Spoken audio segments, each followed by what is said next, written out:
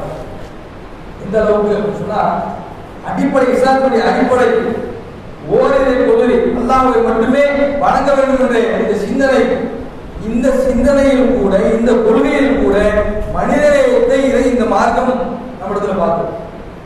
உன்னுடைய இறைவனை வணங்குறேன், இந்த இறைவனை வணங்குவதற்கு ஒவ்வொரு சமுதாயத்திற்கும் ஒவ்வொரு விதமான கடவுள்களை இந்த மார்க்கம் நமக்கு வழங்கி இருக்குதா அப்படின்னு சொன்னா இல்ல. ஒரே இறைவனை தான் வணங்கணும். எப்படி?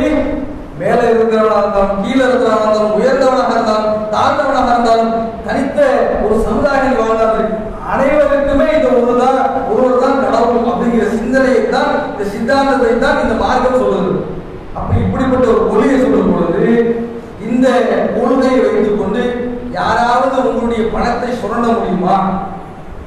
உங்களுடைய பொருளாதாரத்தை சுரண்ட முடியுமா? உங்களை ஏமாற்ற முடியுமா? அப்படி சொன்னா அதுக்கான வாசலை அடைத்து விட்டது. இந்த அளவுக்கு உங்களுடைய இறைவனை அடைவதற்கு உங்களுடைய இறைவனை திருப்தியை பெறுவதற்கு நீங்க என்ன செய்யணும்? உங்களால் என்ன முயற்சி செய்து இறைவனை வணங்க முடியுமோ அதை கொண்டு நீங்கள் உங்களுடைய இறைவனை வணங்குங்கள் அப்படின்னு சொல்லி மிக எளிமையான ஒரு மார்க்கமாக இந்த மார்க்கம் நமக்கு இறைவனை அடையக்கூடிய வழியை சொல்லிக் கொடுத்திருக்கும் பொழுது இந்த இறைவனை அடைவதற்கு நீங்க இவ்வளவு சிரமப்பட வேண்டும், இது மாதிரியான காரியங்களை செய்தால் தான் நீங்க இறைவனை திருப்திப்படுத்த முடியும், இவ்வளவு பொருளாதாரத்தை கொடுத்தால்தான் இறைவனை நீங்கள் சந்தோஷமாக காண்பித்து இறைவனை சந்தோஷப்படுத்த முடியும் அப்படிங்கிற நிலைமை இருக்குதா? பள்ளிவாசல்ல தொழுகிறோம். ஏழையாக இருந்தாலும் பணக்காரனாக இருந்தாலும் செல்வந்தனாக இருந்தாலும் உயர்ந்தவனாக இருந்தாலும் அதிகாரத்தில் இருக்கக்கூடியவனாக இருந்தாலும் எல்லோருமே சமமாக இருக்கக்கூடிய ஒரு போக்கை தான் இந்த மார்க்கம் நமக்கு வலியுறுத்திருக்குன்னு சொன்னா அது உயர்ந்தவன் தாழ்ந்தவன்ற பார்வை இருக்குதா? அங்க மனிதனை நசுக்கக்கூடிய சிரமப்படுத்தக்கூடிய மனிதனுக்கு வேதனை தரக்கூடிய ஒரு காரியம் அங்க இருக்குதா? மனிதநேயத்தையும் அந்த நேரத்தில் இஸ்லாமிய மார்க்கம் போயிருக்கிறது. காசு பணத்தை வச்சு அதுக்கேற்ற மாதிரி சிரமமான ஒரு வணக்க வழிபாடுகளை கொடுத்து அதன் மூலமாக மனிதர்களை இப்படி செஞ்சா மட்டும்தான் உனக்கு இருந்தாதான் நீ அந்த கடவுளை அடைய முடியும் அப்படிங்கிற ஒரு பார்வையும் இஸ்லாத்தில். அதன் மூலமாகவும் இந்த மார்க்கம் மனிதர்களை நேசிக்கக்கூடிய விதமாக மனிதர்கள் சிரமத்திற்கு ஆளாகாத விதமாக இந்த மார்க்கம் நமக்கு செய்து மனித நேமிக்க மார்க்கமாக இருக்கிறது. அது மட்டும் இல்லை, இந்த கடவுளை அடைய வேண்டும் என்று சொன்னால் இந்த மார்க்கத்திலே இறைவன் உன்னை நேசிக்க வேண்டும் என்று சொன்னால் அதற்கான சில ஆதாரங்களை கொடுக்க வேண்டும் என்று சொன்னால் கடவுளுக்கு தான் நீங்க கொடுக்க போறீங்களா? ஏதோ காசோ ஏதோ பணமோ அது அள்ளி கொடுக்க போறோம் அல்லாஹ்வுடைய பாதையில் நீங்க செலவு செய்யுங்கன்னு சொன்னா என்ன செய்வோம்? அல்லாஹ் என்னங்க இருந்தான் அவனுக்கு எந்த உண்டியல்ல போட்டா அவங்க சேர்ந்துருவான் அப்படின்னு நீங்க ஒவ்வொரு பள்ளிவாசலுக்கும் உண்டியல் வைத்து இறைவனுக்கு தனியாக அனுப்பக்கூடிய ஒரு சப்ளை ஏதாவது இருக்குதா?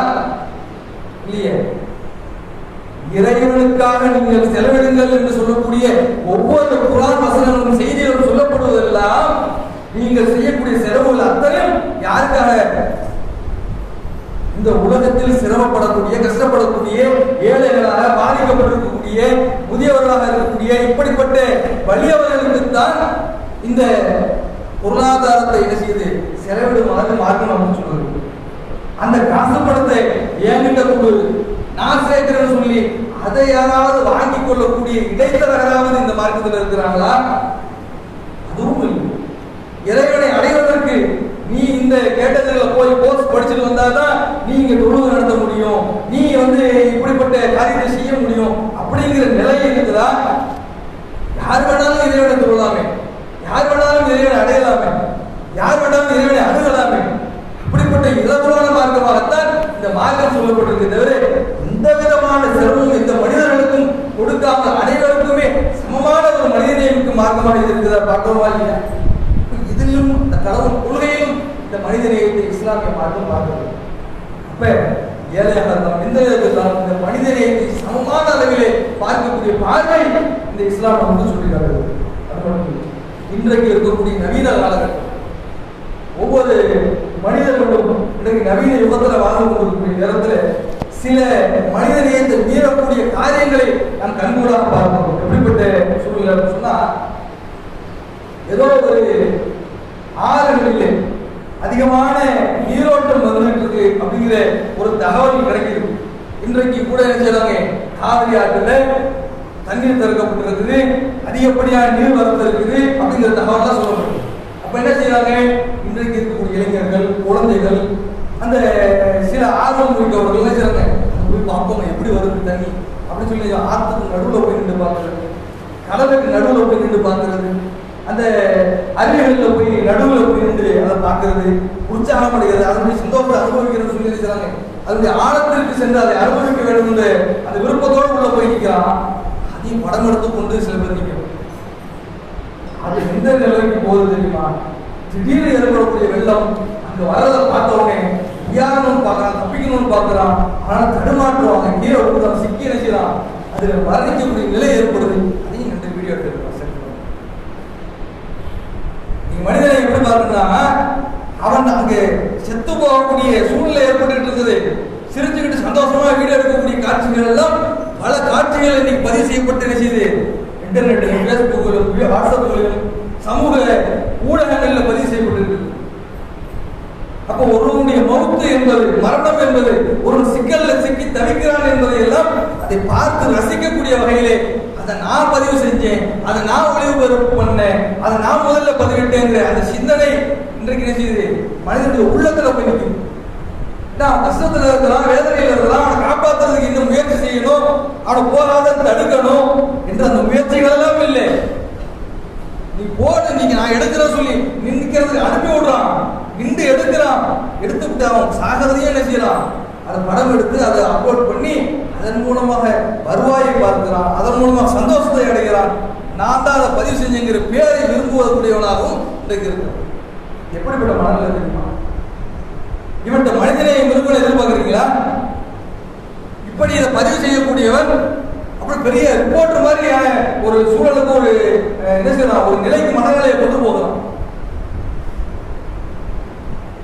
ஒருத்தன் மௌத்தாயிட்டான்னு வைங்களேன், ஒரு சாலையிலோ அல்லது ரயிலிலோ ஒரு விபத்தாகி விட்டால், மரணித்து விட்டால், அந்த நேரத்தில் அவனுக்கு என்ன முதலுதவி செய்யணுமோ, அந்த இடத்தை எப்படி அப்புறப்படுத்த வேண்டுமோ அதற்கான செயல்பாடுகளில் ஈடுபட வேண்டியவன் கையில செல்போன் எடுத்து அங்க போய் ரெக்கார்டிங் எடுத்துட்டு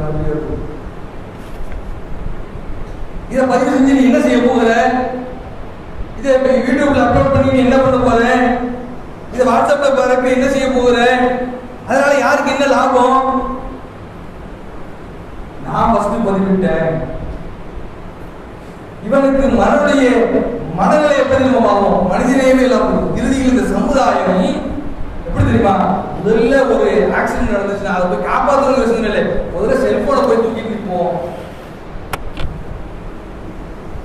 எவ்வளவு பெரிய ஆபத்து தெரியுமா இந்த சமுதாயத்திற்கு போன்ற மனநிலை. மனிதநேயத்தை தூக்கி எறியக்கூடிய ஒரு காரியத்தை இன்றைக்கு முன்னெடுக்கிறது. இளைய சமுதாயத்தினுடைய மனதிலே இது போன்ற தவறான சிந்தனையை விதைக்கக்கூடிய ஒரு காரியம் இது. அதை பதிவேற்ற நாளைக்கு செத்து போயிட்டாங்க, அவனுடைய பெற்றோர்கள் அதை பார்த்தாங்கன்னா என்ன நினைப்பாங்க? ஒவ்வொரு காலகட்டத்தில் அந்த யூடியூப்லோ அல்லது பதிவிலோ பேஸ்புக்லோ அந்த செய்தியை பார்க்கும் பொழுதெல்லாம் அவங்களுடைய மனவேதனை, மனநிலை எப்படி இருக்கும்? என் மகன் எப்படி நடக்கிறான் பாரு, சிந்திச்சு பாருங்க. உண்மையிலேயே ஒரு ஆஸ்பத்திரியில் ஒரு போஸ்ட்மார்ட்டம் செய்யப்பட்டு வந்தா கூட அந்த உடலை வந்து என்ன செய்ய நினைக்கிறாங்க, அதை வெளியே காட்டிடாதீங்க, அதை எப்படியாவது மூடி மறைச்சு அழகான முறையிலே அவனை நல்ல விதமாக அடக்கம் செய்யுங்க. இப்படிப்பட்ட பண்பு மனிதனிடத்துல நம்ம இடத்துல இருக்குது. அப்படிதான் கண்ணியமான முறையில ஒரு உடலை நம்ம அடக்கம் செய்யணும், ஒரு உடலை கொண்டு போகணும் அப்படிங்கிற எண்ணம் நமக்கு இருக்குது. இதுவே நம்ம வீட்டில் இருந்தா கூட இதுதான் நம்ம நினைப்போம். ஆனா அடுத்தவருடைய பார்வையில இன்னொருடைய உடலை நீங்க இப்படி எடுத்து நீங்க போடுறது அவர்களுடைய மனநிலையில் எப்படி இருக்கும்? பெத்தவங்களுடைய இடத்துல அவருடைய மனைவிக்கு எப்படி இருக்கும், அவருடைய பிள்ளைக்கு எப்படி இருக்கும், அந்த பிள்ளையோட அத்தாக்கு எப்படி இருக்கும்? மனிதநேயத்தை எப்படி நம்ம சாகடிக்கக்கூடிய நிலை உருவாகிட்டு சமுதாயத்தில் இது செய்யக்கூடாது. அல்லாஹ் சொன்னாலே ஒரு பாதிய சிறிய சிறிய ஒரு முள் கடந்தால் அது நீ அகற்றுகிறது தெரியுமா? அது கூட உனக்கு தர்மம். மனிதனை இந்த போய்த்த மார்க்கம். அந்த ஒரு முள்ள கூட அடுத்தவனுக்கு நோய்களை செய்யக்கூடாதுன்னு சொல்லி நீ எடுத்து போடு. மனிதநேயத்தோட வாழு. சின்ன முள்ளு தானே, எவனா அவன் பார்த்து உரம்ப ஒதுங்கி போட்டு போகாத. அடுத்தவனுடைய காலில் அது குத்து விடாமல் பாதுகாப்பது உன்னுடைய பொறுப்பு என்று போரித்த அந்த மார்க்கம் இப்படிப்பட்ட ஒரு காரியத்தை செய்யக்கூடிய நிலையை பார்க்கும். இது மாதிரியான சூழ்நிலைகளிலே மனிதநேயத்தை இன்றைக்கும் யதார்த்த நிலையை போதிக்கக்கூடிய மார்க்கமாகத்தான் ஒரு காலத்திலும் அடுத்தவர்களை பயன்படுத்தி அதை சுரண்டக்கூடிய வகையை பயன்படுத்திக் கொள்ளாமல் இந்த மனிதநேயத்தை போதிக்கக்கூடிய மார்க்கமாக இந்த இஸ்லாமிய மார்க்கம் இருக்கிறது என்று சொல்லிக்கொண்டு இன்றைக்கு முதல் உரையை நிறைவு செய்து கொள்கிறேன். அஸ்ஸலாமு அலைக்கும் வரஹ்மத்துல்லாஹி.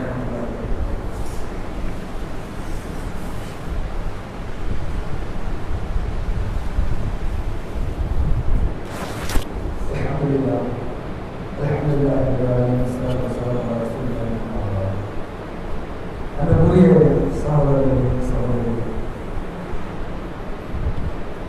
சில நாட்களுக்கு முன்னால் நம்முடைய தமிழ்நாடு அருகாமையில் இருக்கக்கூடிய கேரள மாநிலத்தில் வயநாடு என்ற மாவட்டத்தில் 3 ஊர்களை சீரழித்திருக்கக்கூடிய உருக்குலைத்திருக்கக்கூடிய கோர சம்பவம் நடந்திருப்பதை நாம் அறிந்திருக்கிறோம். சூரல்மலை, நேபாளி, அதே போன்ற இந்த ஊர்களில் எல்லாம் மலை கிராமங்களாக இருந்த அந்த பகுதிகள் மண் சரிவு ஏற்பட்டு முழுவதுமாக அந்த ஊரே அடைந்தக்கூடிய பொறிந்திருக்கக்கூடிய ஒரு காட்சிகள், அதற்கு கோரமான அந்த காட்சிகளை எல்லாம் இன்றைக்கு சமூக ஊடகங்களில் நாம் தினந்தோறும் பார்த்துருக்கிறோம். அதனுடைய பலி எண்ணிக்கை இன்றைக்கு வரைக்கும் மட்டுமே 200-300க்கும் மேல் இறந்திருக்கிறார்கள் என்ற தகவல். அதில் பலரும் சிகிச்சை அளிக்கப்பட்டு காப்பாற்றப்பட்டிருக்கிறார்கள், மீட்கப்பட்டிருக்கிறார்கள் என்று சொன்னாலும் இன்னும் 500க்கும் மேற்பட்டவர்கள் இருக்கிறாங்களா இல்லையாங்கிற தகவலே மண்ணுக்குள்ள புதைஞ்சிருக்கிறாங்க. உயிரோடு இருப்பாங்களா, கிடைப்பாங்களா, பிழைப்பாங்களா, மரணிச்ச அந்த உடலை எடுப்பாங்களா, எப்படிப்பட்ட நிலையில் இருக்கும் அப்படிங்கிற ஒரு சூழ்நிலை அங்கே ஏற்படுத்திருப்பாங்க.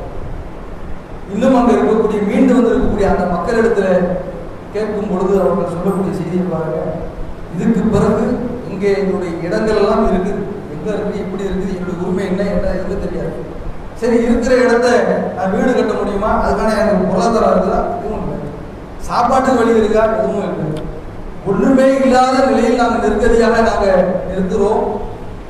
என்னுடைய உறவினர்கள், என்னுடைய அத்தா, என்னுடைய அம்மா, என்னுடைய மனைவி, என்னுடைய பிள்ளை, என்னுடைய குடும்பம், என்னுடைய உறவுகள் எல்லாருமே உருக்குலைஞ்சிருக்கக்கூடிய ஒன்றுமே இல்லாமல் போயிருக்கக்கூடிய சூழ்நிலையை நான் வாழ்ந்துட்டு இருக்கேன்.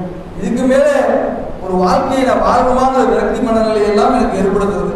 அதற்கான ஆலோசனைகள் எல்லாம் எனக்கு சொல்லிக்கிட்டு தான் இருக்கிறாங்க. அப்படிங்கிற மாதிரியான செய்திகள் எல்லாம் நம்ம பார்க்கணும். இதையெல்லாம் பார்க்கும் பொழுது மனிதநேயம் என்பது நம்மிடத்தில் வெளிப்பட வேண்டிய ஒரு ஒரு சூழ்நிலையாக நம்ம பார்க்கிறோம். ஆனாலும் இது போன்ற நிகழ்வுகள் ஒவ்வொரு பகுதிகளிலும் ஒவ்வொரு இடங்களிலும் ஏற்படக்கூடிய சூழ்நிலையில இன்றைக்கு இருக்கக்கூடிய இளைஞர்கள் தங்களுடைய வாழ்க்கையை எப்படி கழித்துக் கொண்டிருக்கிறார்கள் அப்படிங்கிறத நம்ம யோசி பார்க்கணும். இன்றைக்கு ஏதோ சுயநலவாதியாக இன்றைக்கு தன்னுடைய வாழ்க்கையை வாழ்ந்து கொண்டிருக்கிறார்கள்.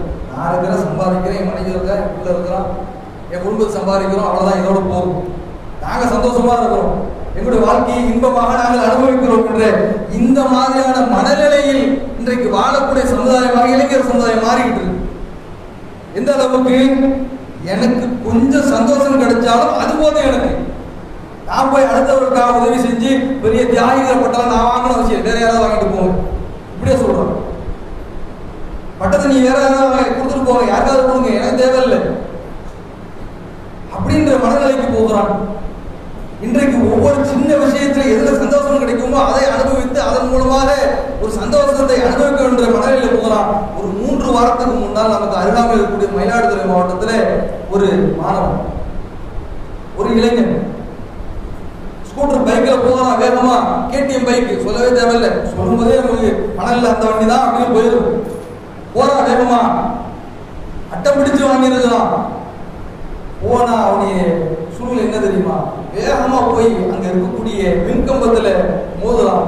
மின்கம்பம் 2ஆம் இருந்துச்சு. எந்த அளவுக்கு வேகம், மின் மின்கம்பம் இரண்டாக முறிந்து செய்து கீழே விழுந்து கிடக்கு. அவன் உயிருக்கு போராடிட்டு தான் அதெல்லாம் ஒரு வார்த்தை சொல்றான். காட்சிகள் இன்றைக்கும் சமூக வலைதளத்தில் அதுவும் பதிவு செய்யப்பட்டு போயிட்டு இருக்குது. அந்த வார்த்தை என்ன நம்ம சொல்றான்? நான் சாக போறேன், நான் சாக போறேன், என் சாவு எனக்கு கண்ணுக்கு தெரியுது, என்னை காப்பாற்ற மாட்டீங்களா, இப்ப சாவடிக்க போறீங்களா அப்படின்னு கத்திக்கிட்டே சொல்றான். என் வாழ்க்கை போச்சு, என் நாசமா போச்சு, எல்லாமே போயிருச்சு அப்படின்னு கதறான். இந்த வார்த்தையை உன்னுடைய பெற்றோர் இந்த வாகனத்தை வாங்கி தருவதற்கு முன்னால் எத்தனை முறை சொல்லியிருப்பாங்க கேட்டியா? இதை கண் முன்னால் அனுபவிக்கும் பொழுது உன்னுடைய மரணத்தை நீ சந்திக்கும் பொழுது அவன் போயிட்டான். ஆஸ்பத்திரியில் போய் சிகிச்சைக்கு அட்மிட் பண்ணாங்க, அது பிழைக்கல, அவன் மரணித்து விட்டான். ஆனால் இந்த சமூக காட்சி ஒவ்வொருவருக்கும் இது பாடமாக இருக்கணும் இல்லையா? உன் வாகனத்தில் நீ பயணிக்கிறன்னு சொன்னா அந்த நேரத்தில் உங்க மனதில் எப்படி தெரியுமா இருக்கணும்? என்னை நம்பி என் வீட்டில் என்னோட பெற்றோர் இருக்கிறாங்க, அவருடைய எதிர்காலம் என்னை நம்பிதான் இருக்குது, எனக்கான ஒரு என்னை வளர்க்கக்கூடிய உருவாக்கக்கூடிய ஆளாக்கக்கூடிய மனநிலை என் பெற்றோர் என்னை பார்த்துருக்காங்க, வீடு திரும்பி வருவேன், என் பிள்ளை வந்துட்டானா அப்படி எதிர்பார்க்கக்கூடிய நிலையில என்னை எதிர்பார்த்து காத்திருப்பாங்கிற அந்த மனநிலையில நாம போகிறோமா அப்படின்னு இல்லை. வாகனத்தில் பிளைட் ஓட்டுற மாதிரி ரோட்டில் ஓட்டுறன்னு சொன்னா அது நடக்குமா? சிந்திச்சு பார்க்கலாம்.